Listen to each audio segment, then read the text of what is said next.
The hidden economy of Nazi Germany. In the early 1930s, Germany was nearly bankrupt, but within just a few years it transformed into one of the most powerful war machines the world had ever seen. How was that possible? Germany had no money. Its gold reserves were running out. Banks were reluctant to lend. Yet somehow the regime managed to build an enormous military economy. Behind it all was a hidden financial system, a system built on secret government debt, captured foreign gold, and eventually the resources of an entire continent. In this video, we'll uncover how Hitler secretly financed the Nazi war machine, how a shadow banking system helped rebuild the German economy, and how occupied Europe eventually became the financial engine of the Third Reich. Welcome to Inside Finance History, where money, power, and history collide, and where nothing is ever as simple as it looks. At the beginning of the 1930s, Germany was in economic chaos. The Great Depression had devastated the country. Industrial production had fallen by nearly 40%, and unemployment had reached 6 million people. Across German cities, long lines of unemployed workers stretched through the streets. Factories were closing, banks were collapsing, savings were disappearing.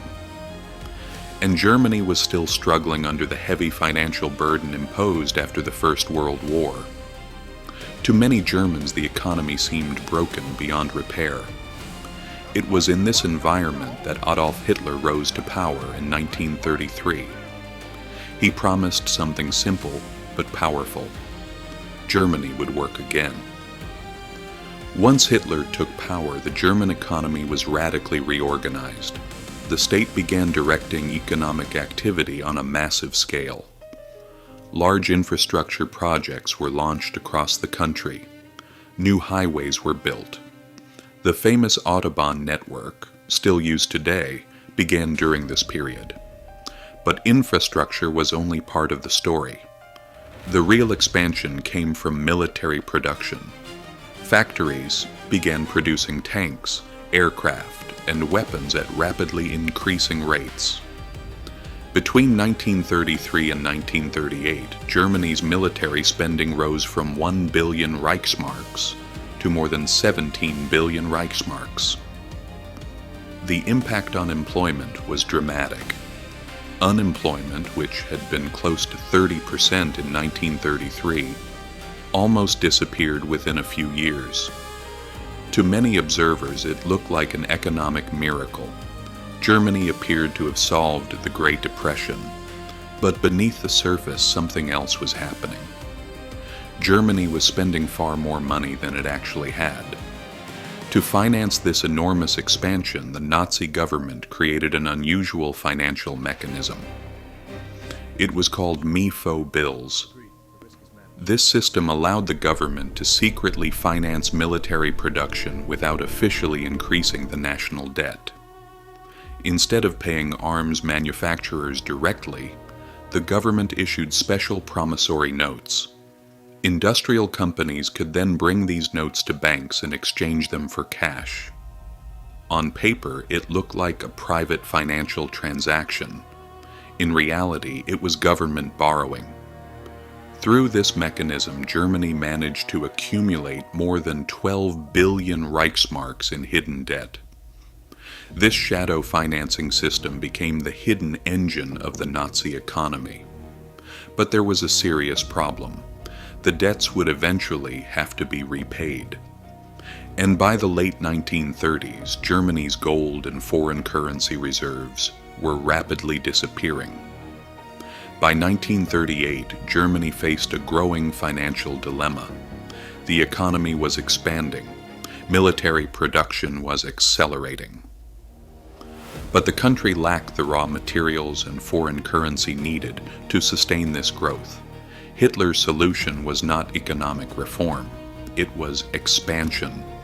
If Germany could not obtain resources through trade, it would obtain them through power. The first target was Austria. In 1938, Germany annexed Austria in an event known as the Anschluss. While often remembered as a political moment, it was also an economic one. Austria brought valuable assets into the Nazi system. Its central bank reserves, gold holdings, and industrial capacity all came under German control. This provided a significant financial boost to the German economy. But it was only the beginning. Soon after Austria came Czechoslovakia. Here Germany gained control over one of the most important industrial assets in Europe, the Skoda armaments factories. At the time, Skoda was one of the largest weapons manufacturers on the continent. Its production facilities were quickly integrated into the German war machine. By the end of the 1930s, Germany had begun transforming Europe's industrial capacity into its own strategic resource.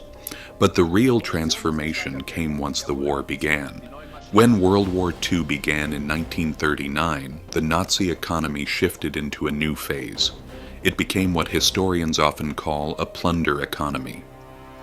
Occupied countries became sources of revenue, raw materials, and labor. After the fall of France in 1940, Germany imposed massive financial demands. France alone was required to pay roughly 20 billion Reichsmarks per year in occupation costs. This money helped finance the German war effort. Across Europe, resources flowed toward the German economy. Gold reserves were seized. Industrial equipment was transported. Entire economic systems were reorganized to support the German war machine. As the war expanded, Germany faced a growing labor shortage. Millions of German men were serving on the front lines. To keep factories running, the regime turned to workers from across occupied Europe. Many of them were forced into labor. By 1944, roughly 1/4 of all workers inside Germany were foreign forced laborers. The Nazi economy had become deeply dependent on the resources and people of occupied territories. But this system was fragile. And as the war turned against Germany, the weaknesses became clear. From the outside, the Nazi economy once appeared powerful. Factories were producing weapons at enormous scale. The German military seemed unstoppable, but the system was built on unstable foundations.